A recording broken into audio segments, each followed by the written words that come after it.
I was hoping not to say as much as I have already in the first 2 episodes. I speak far too much. In fact, in the beginning, I was trying to get past my lines on to Ming Na.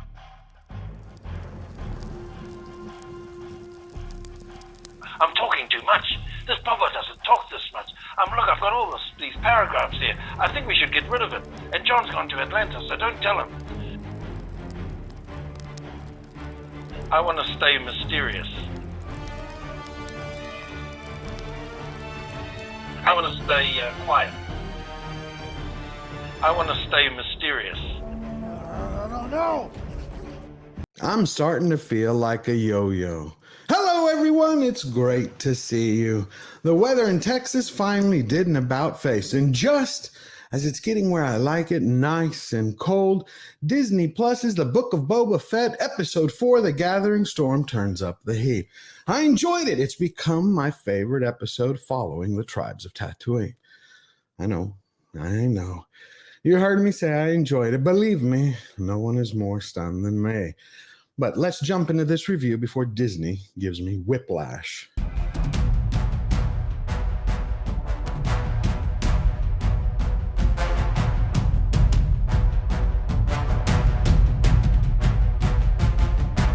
Welcome, Slayer Nation. I'm feeling fired up today. It's the 20th episode of George the Giant Slayer. Plus, we have the rare delicacy of a Star Wars good episode. Also, we've reached over 3,500 subscribers, and that means we're fast approaching our first 5K live stream celebration. Also, that means we have 2 winners. Someone won the PlayStation 5 and someone else won the Nintendo Switch. I'll be announcing those winners in the next video. Back to Boba. Episode 4 was written by Jon Favreau. It has a couple of issues, which I'll get to in a minute. But The Gathering Storm, directed by Mortal Kombat Rebirth filmmaker Kevin Tantrone, delivers us a well-balanced, no-nonsense Boba hell-bent on revenge with a Fett who at the same time has a yearning for his own clan. Let's see if this time Disney's team got it right. The Gathering Storm's opening minutes have some beautiful imagery. The twin sons of Tatooine frame the palace windows as they light up Boba in the bacta tank, healing as he takes a trip into the past, all the way till he's having a moonless midnight meal in the desert alongside his bantha. The cinematography is spot on. Now, Boba's meal, his dinner, is interrupted by flares lighting up the pitch black sky on the horizon, all to the score of the Mandalorian theme. Now, what's happening on the other side of the ridge is playing out from Mando Season 1's episode, The Gunslinger. This serves as connective tissue and foreshadowing for Din Djarin's eventual arrival. It also gives eager fans waiting for Season 3 some subtle fan service. So Boba, dressed in his black Tusken robes, tracks the lights till he finds a dying Fennec Shan. He puts her on his bantha and takes her to the outskirts of Mos Eisley to a mod parlor shop. He ignores the cyberpunks outside and saunters in. He drops a bag of coins and demands that the surgeon save this gut-shot stranger. Now, the cyberpunks outside, they're just a callback to the present Lord Fett's future crew of emo cutthroats. The surgeon, he upgrades her plumbing with new metal innards. But unlike Anakin and Luke Skywalker, who hid their cyber modifications, the cyborgs, they like to take pride in showing off their new shiny wares. But I have to tell you, I didn't like the surgeon. I thought he was a cheap knockoff of Stan Lee's cameo as the barber in Thor Ragnarok. My hands aren't as steady as they used to be. Fennec, in pain and disoriented, wakes up around Boba's campfire. She grudgingly, after a moment, accepts that Boba Fett is alive and well. He's right in front of her, unlike everyone said. She agrees to pay off her debt by helping him retrieve his ship, Slave One. Did you hear that? It's Slave One. Not Fire Spray. That's the model of the ship. It's Slave One, period. Never apologize, mister. It's a sign of weakness. And this brings us right to my first problem with the show, and especially with this episode. This is a flashback episode where we're talking about the growing bond between Fennec and Fett. But we already know all of this information. Even seeing it in live action, it's cool, but it doesn't add much. Disney can easily solve this problem by telling the story from other people's perspectives. For example, when Boba flashes back to the tribes of the Tuscans, it should have been told from their perspectives. That way, we would have this rich backstory while at the same time leaving some mysteries to be discovered in Fett's future time. Simple, good storytelling. The campfire scene was solid, but how much better could it have been if we had seen it unfold through Fennec's eyes? She again agrees she's going to help him retrieve his ship. They send out a recon miniature droid, which is like the larger model that Darth Maul used in Phantom Menace. They regroup at the campfire while Boba decides to dismiss his bantha, and this smacks right into the Prime 1 example of Disney's issue. Writing, it's inconsistent, and they keep creating a contradictive character. We have Boba Fett on one hand, who's sitting here being all warm and fuzzy with his bantha going, I'm gonna miss you too, Oprah. Now go, find other banthas, make baby banthas. And then a moment later, you have the inner Fett emerges, expressing his Spartan ideals, where he shares with Fennec, I'll retrieve the ship or die. I'm like, who the hell are you? The late Steve Irwin or a retired killer of killers? This Boba doesn't talk this much. Look, I've got all these paragraphs here. I think we should get rid of it. While they're waiting for the drone to return with a layout of the palace, Boba finally expresses his motivations. He tells Fennec Shand he wants to kill Bib Fortuna, become the daimyo of the house, find his armor, and fulfill his thirst for bloodlust and get his vengeance on the Nikto Raiders who killed the Tuscans. He spent so much time with the Tuscans that created this urge inside of him to form his own tribe. They gather everything together, and the next few moments are some of the funnest that I've had in an episode since the train crash in Tribes of Tatooine. That scene was incredible, but this one blows it away. They sneak into Bib Fortuna's palace unseen. They make their way down into the kitchens underground, and nobody knows they're there, till all of a sudden a droid chef hears a sound. He thinks it's like a rat scurrying around, so he calls for one of the rat catcher droids to come. All of a sudden, he whips up his 6 arms with his Ginsu knives and starts going after Boba till Fennec decapitates him. And then we come to the funniest moment. The LEP droid, it kind of looks like a little mousy head. It starts running around and it hides, and Boba gets it and presses it down, and he says, do you know who I am? The droid didn't get a second to answer. He's like, I'm Boba Fett. The droid starts sobbing in terror that he turns itself off. When they make their way through the kitchens, they have to deal with some Gamoran guards and some Nikto security in the hangar bay. It turns the quick in and out into an informer ball of alien guards and blaster fire. Boba goes to secure the ship, and Fennec feeds security their teeth. Slave 1 fires up, and it's finally free. And those were my last issues with the episode. The rest is all gravy.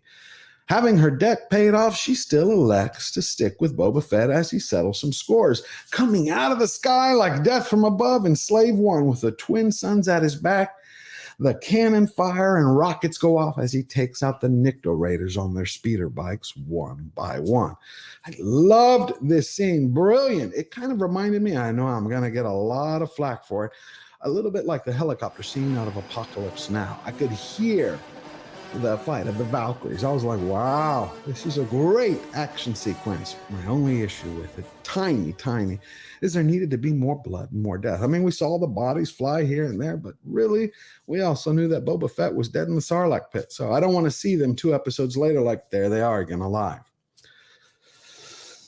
Right after that, they return to the Sarlacc pit. Slave 1 is hovering above the maw of the monster as Boba searches for his Beskar armor in the belly of the beast. Using the spotlight, wakes up the Sarlacc, and it sends its tentacles out, lunging onto the ship, bringing it down. It wants to swallow them, meat, metal, and feet, and all. After a few wasted cannon fire shots, Fennec unbuckles herself from her seat, hits a switch on the ceiling, and lets loose with a seismic charge. Those are the same seismic charges that Boba's father Jango used when Obi-Wan Kenobi was in hot pursuit in Attack of the Clones.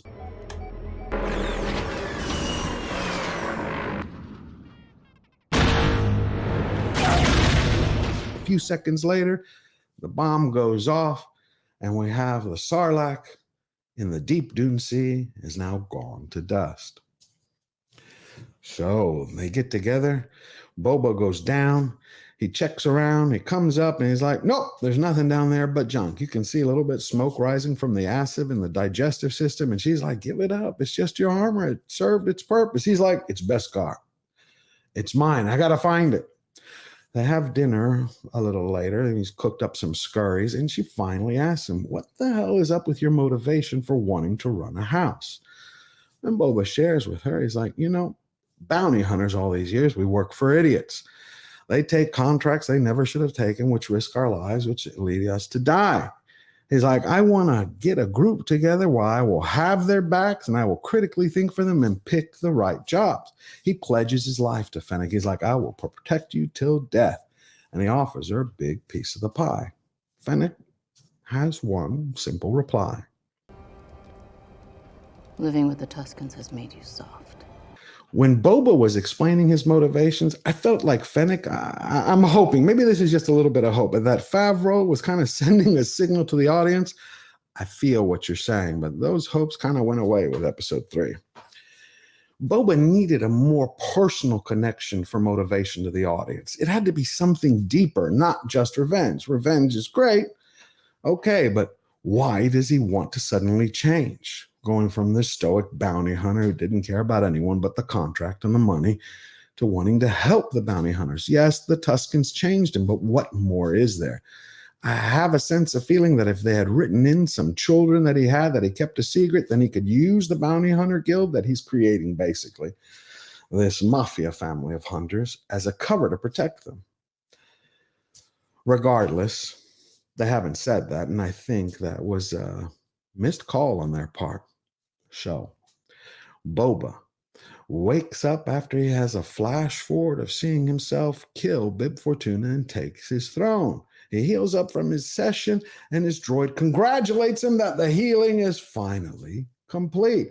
Fennec brings him the news that their squad of emo cutthroat teens are out scurrying the land for the fugitive mayor.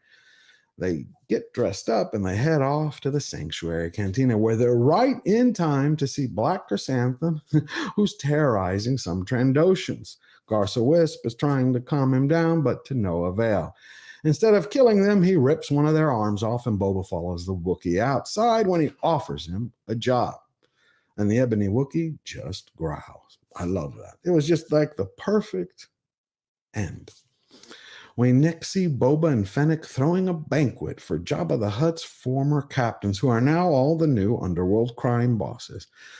Behind him is Black Chrysanthemum, and underneath him the growing fear that's generated by the Rancor's claws, which keep jutting through the grates underneath the dinner table. Boba made them an offer. I'm going to make him an offer he can't refuse. They all raise a toast to Lord Fett and recognize him as the heir of Jabba the Hutt. They agree to remain neutral, not to get involved with the Pike Syndicate, and to keep the peace. But don't ever take sides with anyone against the family again. Boba's promised that they'll make a ton of cash. Boba and Fennec on the palace's balcony watch them leave the fortress. When he turns to her and says, We must prepare for war. And that finishes the flashback episode. The Gathering Storm sticks its landing despite its remaining issues with consistency and writing. The problem with the writing is that it veers wildly from one episode to the next. In one episode, you have this doormat Don, and the next you have this vengeance Viking-fueled warrior. That's why I said at the start, I'm feeling like a yo-yo. Regardless, it is worth a watch or two, my friends. And now, Smash that like button, hit subscribe, share with your family, friends, and coworkers, and don't forget to hit the notification bell so you can be notified whenever we release a new video. And leave your thoughts in the comments down below. And remember, never bow down, never bend the knee. Firmly, defiant, step up, stand tall, and get busy living your best life now. Always forward.